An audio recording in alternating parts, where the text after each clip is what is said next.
Understanding harmony in nature and existence. प्रकृति और अस्तित्व में सामंजस्य को समझना।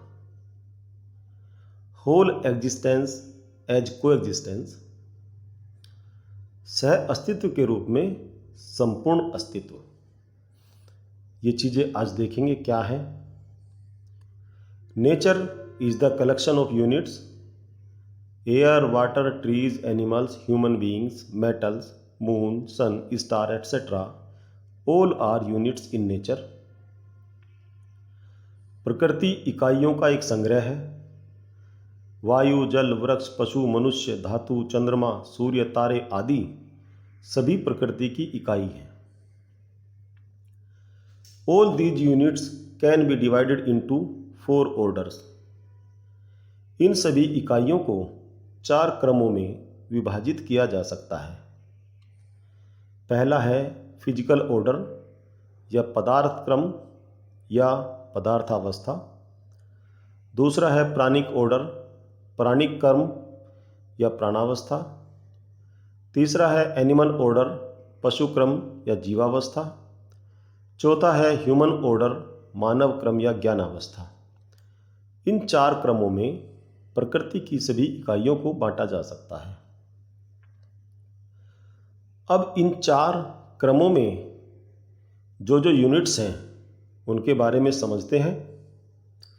पहला क्रम है या पहला ऑर्डर है फिजिकल ऑर्डर, जिसमें जो यूनिट्स होती हैं सभी निर्जीव होती हैं, जैसे सोयल, मेटल एटसेट्रा। और इनकी एक्टिविटी फॉर्मेशन और डिफॉर्मेशन की होती है। उदाहरण के लिए कोई मकान बनता है तो उसमें ईंटें चाहिए, तो ईंट बनाने के लिए मिट्टी को पकाना है, उसको एक शेप देनी है और उससे मकान बन जाता है। एक समय के बाद में मकान पुराना हो जाता है, गिर जाता है और वापस वो मिट्टी में मिल जाता है।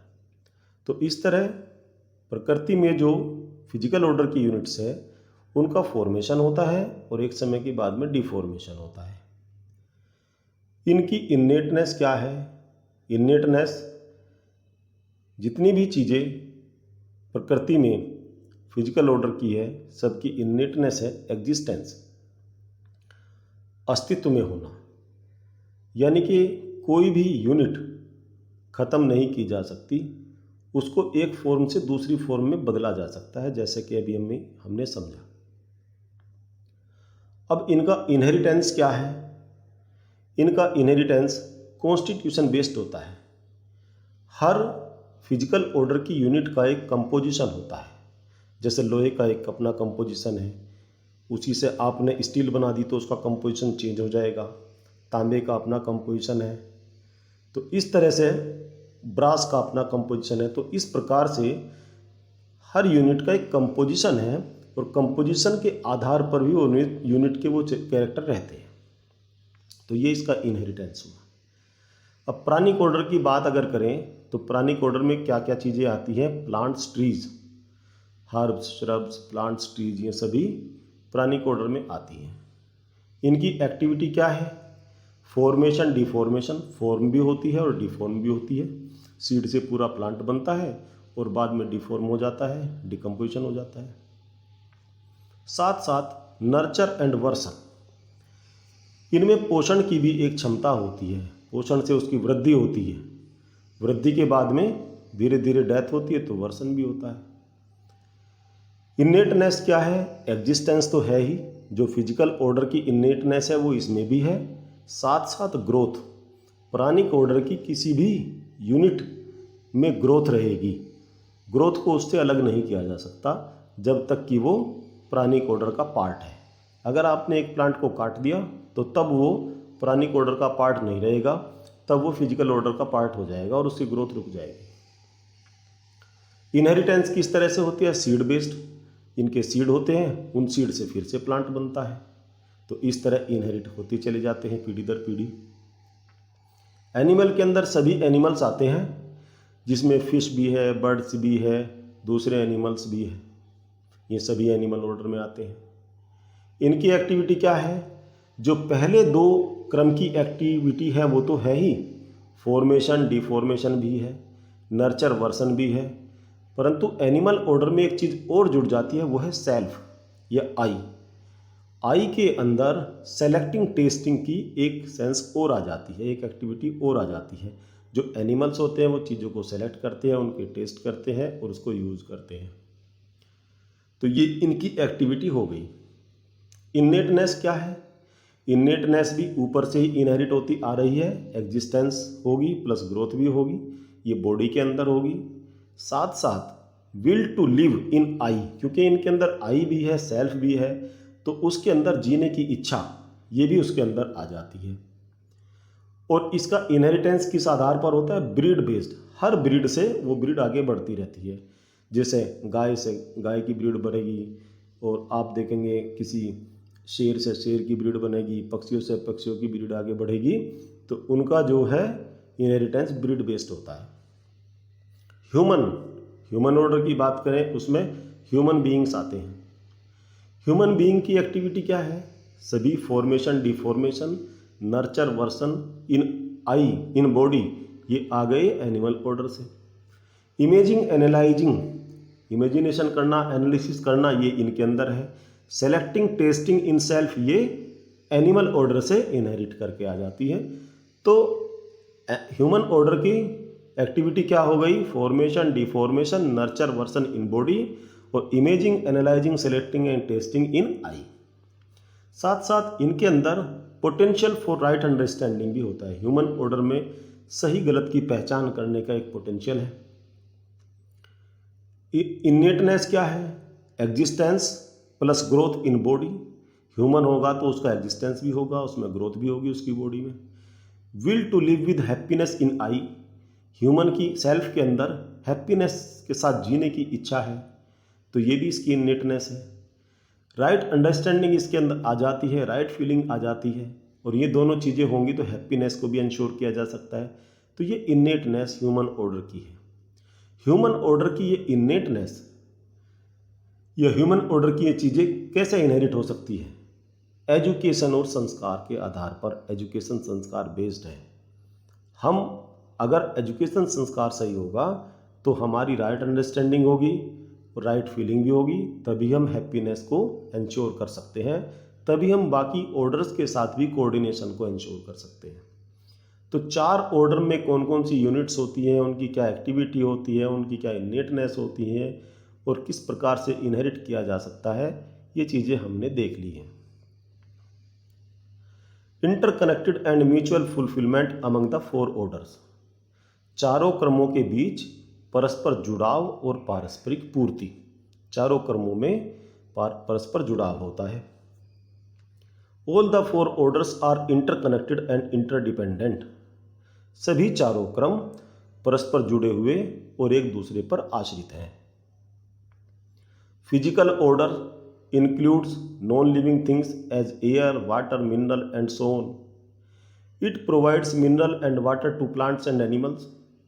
As the plants and animals die and decompose, the material returns back to soil and environment.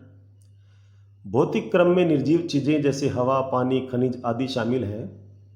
यह पौधों और जानवरों को खनिज और पानी प्रदान करता है। जैसे जैसे पौधे और जानवर मरते हैं और सड़ते हैं, सामग्री वापस मिट्टी और पर्यावरण में लौट जाती है। तो भौतिक क्रम सभी की पूर्ति करता है और प्राणिक ऑर्डर और एनिमल ऑर्डर से वापस इसकी भी पूर्ति होती है। प्राणिक order includes all plants as herbs, shrubs, trees, etc. Plants take up minerals and water from soil and carbon dioxide from air and convert solar energy into biochemical energy. Plants provide food for animals. प्राणिक क्रम में सभी पौधे जैसे जड़ी बूटियाँ, झाड़ियाँ, पेड़ आदि शामिल हैं। पौधे मिट्टी से खनिज और पानी, हवा से कार्बन डाइऑक्साइड लेते हैं और सौर ऊर्जा को जैव रासायनिक ऊर्जा में परिवर्तित कर देते हैं। पौधे जानवरों को भोजन प्रदान करते हैं। तो इस प्रकार प्राणिक ऑर्डर क्या करता है? भोजन बनाता है और वो एनिमल्स को भी देता है, अपनी भी पूर्ति करता है। The mineral units material units of physical order and pranic order are transformable and their composition keeps on changing, hence these are गठनशील। भौतिक क्रम और प्राणिक क्रम की भौतिक इकाइयाँ, जितनी भी इकाइयाँ हैं वो परिवर्तनशील हैं। भौतिक क्रम में जो चीज़ें आती हैं, मटेरियल जो भी होता है वो भी परिवर्तनशील है, उसकी शेप और साइज बदलता रहता है, प्लांट्स की भी शेप एंड साइज बदलता रहता है, तो इनको गठनशील कहा गया है। Animal order includes all animals as fishes, birds, mammals etcetera. Animals take food from plants, after death they decompose and provide minerals and nutrients to plants. पशु क्रम में सभी जानवर जैसे मछलियाँ, पक्षी, स्तनधारी आदि शामिल हैं। जंतु पौधों से भोजन ग्रहण करते हैं, मृत्यु के बाद वे विघटित हो जाते हैं और पौधों को खनिज और पोषक तत्व प्रदान करते हैं। तो इस प्रकार देखा हमने तीनों क्रमों में कि पादप क्रम से प्राणिक क्रम ने भी निर्जीव चीज़ें जैसे कि सोयल से कुछ चीज़ें ली, एयर से कुछ चीज़ें ली, वाटर लिया और बाद में डिकम्पोजिशन के बाद वापस कर दिया। इसी प्रकार एनिमल ऑर्डर ने भी प्लांट से भी लिया और सोयल से भी लिया और डिकम्पोजिशन के बाद वापस कर दिया। तो ये सभी एक दूसरे की पूर्ति कर रही है। एनिमल्स प्लांट्स की भी पूर्ति करते हैं, उसके सीड्स को जगह जगह पहुंचाता है, एनिमल के वेस्ट से प्लांट की ग्रोथ होती है। तो इस प्रकार ये तीनों क्रम की बात करें तो एक दूसरे को एनरिच कर रहे हैं। सोयल प्लांट्स को एनरिच कर रही है, प्लांट्स वापस सोयल को भी एनरिच कर रहे हैं। एनिमल्स प्लांट्स को भी एनरिच कर रहे हैं, सोयल को भी एनरिच कर रहे हैं और ये दोनों चीज़ों एनिमल को भी एनरिच कर रही है। तो म्यूचुअल एनरिचमेंट इन तीनों ऑर्डर में कंटिन्यूअस चलता रहता है और प्रकृति में पहले से ही ये एग्जिस्ट करता है। Human order includes human beings. Human beings fulfill their needs from material order, pranic order and animal order, but do not return back in right proportion so that ecological balance is disturbed. मानव क्रम में मनुष्य शामिल है। मनुष्य अपनी आवश्यकताओं की पूर्ति भौतिक क्रम, प्राणिक क्रम और पशु क्रम से करते हैं, लेकिन सही अनुपात में वापस नहीं लौटाते हैं, जिससे पारिस्थितिक संतुलन गड़बड़ा गया है। आप देखते हैं ह्यूमन बीइंग ने जितने भी सॉयल के अंदर मिनरल्स थे उन सबको का दोहन कर लिया है। जितने प्लांट्स थे बहुत सारे ट्रीज़ काट लिए हैं, बहुत सारे एनिमल्स हैं जिनका शिकार कर लिया है या जिनको कंज्यूम कर लिया है और इस तरह से पूरी नेचर में एक डिस्टर्बेंस क्रिएट कर दिया है। The units of animal order and human order are the sentient units which does not transform and are complete in composition and गठनपूर्ण। पशु क्रम और मानव क्रम की इकाइयाँ संवेदनशील इकाइयाँ हैं जो रूपांतरित नहीं होती है और रचना में पूर्ण है, इसलिए इन्हें गठनपूर्ण कहा जाता है। अब जितने भी एनिमल्स हैं उनकी एक शेप भी फिक्स है, उनका साइज भी फिक्स है एक टाइम के बाद में, तो उनकी जो संरचना है पूरी फिक्स है, इसलिए वो गठनपूर्ण है, उसमें कोई परिवर्तन नहीं होता। Human being have natural acceptance to be mutually fulfilling. Once human beings understand the mutual fulfilment they can be fulfilling for all. हमने अभी देखा कि ह्यूमन बीइंग जो है दूसरों को फुलफिल नहीं कर रहा है, परंतु मनुष्य पारस्परिक रूप से पूर्ति के लिए स्वाभाविक स्वीकृति रखता है। मनुष्य के अंदर भी नेचुरल एक्सेप्टेंस है इस चीज़ की कि वो भी सबकी पारस्परिक पूर्ति करे, परंतु क्यों नहीं कर पाता? क्योंकि राइट अंडरस्टैंडिंग नहीं है। एक बार जब मनुष्य आपसी पूर्ति को समझ जाते हैं तो वो सभी के लिए पूर्ति कर सकते हैं। अगर राइट अंडरस्टैंडिंग आ गई तो वो हर ऑर्डर की पूर्ति करने लगेगा। Participation of human being in entire nature. संपूर्ण प्रकृति में मनुष्य की भागीदारी, क्या भागीदारी है? To understand the inherent harmony in nature.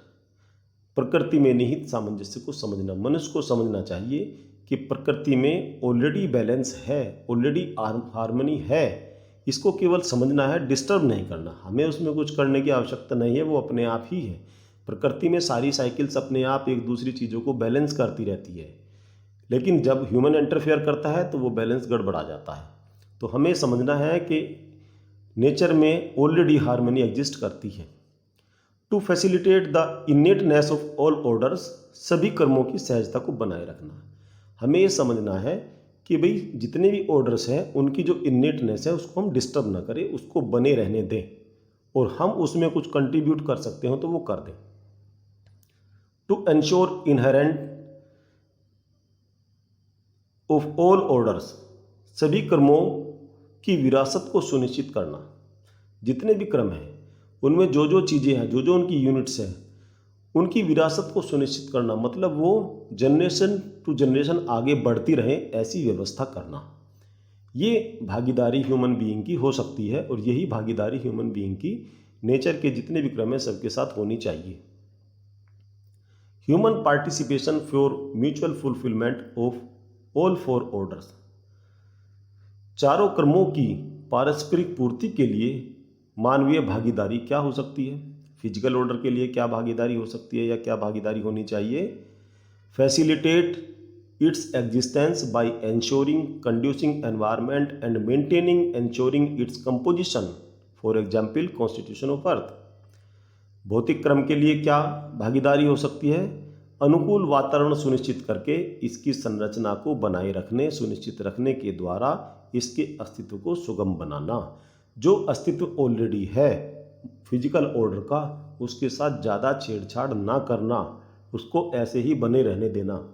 अत्यधिक प्रकृति का दोहन ना करना, नहीं करेंगे तो पहाड़ भी अपनी जगह रहेंगे, समुद्र भी, जो भी चीज़ें हैं उनमें कोई डिस्टर्बेंस नहीं होगा।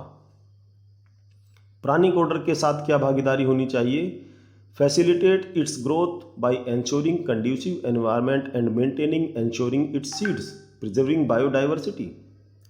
अनुकूल वातावरण सुनिश्चित करके और इसके बीज को बनाए रखने, सुनिश्चित रखने के द्वारा इसकी वृद्धि को सुगम बनाना, जैव विविधता का संरक्षण करना। तो जो प्लांट्स हैं उनके सीड्स को, उनके जेनेटिक मटेरियल को प्रिजर्व करके रखना, उन्हें आगे बढ़ने देना, उनकी ग्रोथ को फैसिलिटेट करना, इस तरह का एनवायरनमेंट क्रिएट करना, ये कार्य है, ये कार्य करना चाहिए। Animal order facilitate care of the body by ensuring physical facility, environment for existence and growth of body, facilitates its growth, will to live by maintaining and showing its breed, preserving biodiversity। पशु क्रम में क्या करना है। भौतिक सुविधा, अस्तित्व के लिए वातावरण और शरीर की वृद्धि सुनिश्चित करके शरीर की देखभाल को सुगम करना। जितने भी एनिमल ऑर्डर की चीज़ें हैं उनके जो शरीर है, उस शरीर के लिए जो जो आवश्यकताएं हैं वो सुनिश्चित करना, उसकी देखभाल करना या उससे छेड़छाड़ ना करना, ये काम करना चाहिए। इसकी नस्ल को बनाए रखते हुए जीने की इच्छा को सुगम बनाना, उनके जीने की इच्छा को भी सुगम बनाया जाए, उनकी नस्ल को भी मेंटेन करके रखा जाए, उनको कैद में ना रखा जाए, उनको अपने तरीके से जीने देना चाहिए। ये एनिमल ऑर्डर के प्रति भागीदारी हो सकती है। Human order facilitate care of the body by ensuring physical facility, environment for existence and growth of body, facilitate its will to live with continuous happiness by ensuring human education sanskar, participating in developing maintaining undivided society and universal human order। मानव व्यवस्था में क्या हो सकता है। भौतिक सुविधा, अस्तित्व के लिए वातावरण और शरीर की वृद्धि को सुनिश्चित करके शरीर की देखभाल को सुगम बनाना। तो जो बॉडी है, बॉडी की देखभाल के लिए जो जो काम करने हैं, उसके अस्तित्व के लिए, उसकी ग्रोथ के लिए जो काम करने हैं उनको सुगम बनाना। और मानव शिक्षा संस्कार, शिक्षा और संस्कार से विकास में भाग लेना, अविभाजित समाज को बनाए रखना और सार्वभौमिक मानव व्यवस्था सुनिश्चित करके निरंतर खुशी के साथ जीने की इच्छा को सुगम बनाना। तो ये काम मानव क्रम के प्रति हर मानव का है। Dependence of any order is on all previous orders, किसी भी क्रम की निर्भरता पिछले सभी क्रमों पर होती है।